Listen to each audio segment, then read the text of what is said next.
हमारे जीवन में जब जब भक्ति का प्रवाह होता है, आसुरी शक्तियां भी उनको चुराने की चेष्टा करती हैं, उनको छीन। आप जब भजन के मार्ग में जाएंगे तो जो बाधाएं आती हैं वो कौन है? ये बाधाएं ही संबरासुर हैं। ये बाधाएं ही आसुरी प्रवृत्ति हैं जो आपके भजन को चुराना चाहती हैं, जो भगवती यात्रा से आपको दूर करना चाहती हैं, जो भगवान से दूर ले जाना चाहती हैं आपको। ऐसी आसुरी शक्ति, जब जब आध्यात्म के मार्ग में चलोगे दुनिया तुम्हारा विरोध करेगी। और एक बात मैं आपको बताऊं, जब जब दुनिया तुम्हारा विरोध करे तब समझ लेना कि तुम भजन के पथ के पथिक हो रहे हो।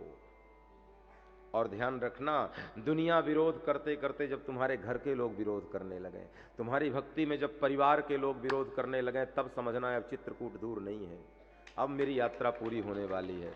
मैं हृदय से डूबकर कहूं कि सारा जगत तुम्हारी भक्ति का विरोध करे, और तुम्हारी भक्ति का विरोध करते करते जब तुम्हारे घर के निजी परिवार के लोग विरोध करने लगे तुम्हारे भजन का, तब समझना है अब राम प्राप्ति का समय आ गया है, अब चित्रकूट बिल्कुल निकट आने वाला है। और ये भक्ति के जीवन में मैंने प्रमाण देखा है।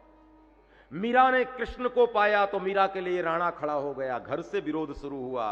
विभीषण के लिए रावण खड़ा हो गया, ध्रुव के लिए मां पिता खड़े हो गए, प्रहलाद के लिए पिता खड़ा हो गया, विभीषण के लिए भाई खड़ा हो गया।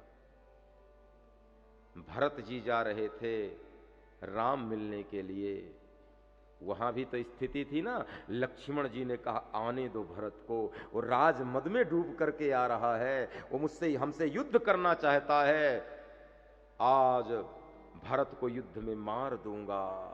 शंकर भी आकर सहायता करें तो भी भरत बचेगा नहीं। और जब लक्ष्मण विरोध करने लगे तब भरत जी समझ गए अब राम जी मिलने वाले हैं। घर का कोई निकटतम व्यक्ति तुम्हारा विरोध करे, जैसे मीरा के लिए राणा ने विरोध किया, ध्रुव के लिए माता ने विरोध किया, प्रहलाद के लिए पिता ने विरोध किया, विभीषण के लिए उसके भाई रावण ने विरोध किया, और भरत जी के लिए भी लक्ष्मण ने विरोध किया। जब कोई अति निकट व्यक्ति तुम्हारी भक्ति की यात्रा में विरोध करे तब समझना है अब चित्रकूट करीब है। जब अपने विरोधी बन जाए, सीधी लाइन में कहूं, दुनिया विरोध करे वो और बात, जब अपने विरोधी बने, निकट के खास लोग जब तुम्हारा विरोध करे तब समझ लेना अब चित्रकूट मिलने वाला है, अब दूर नहीं है।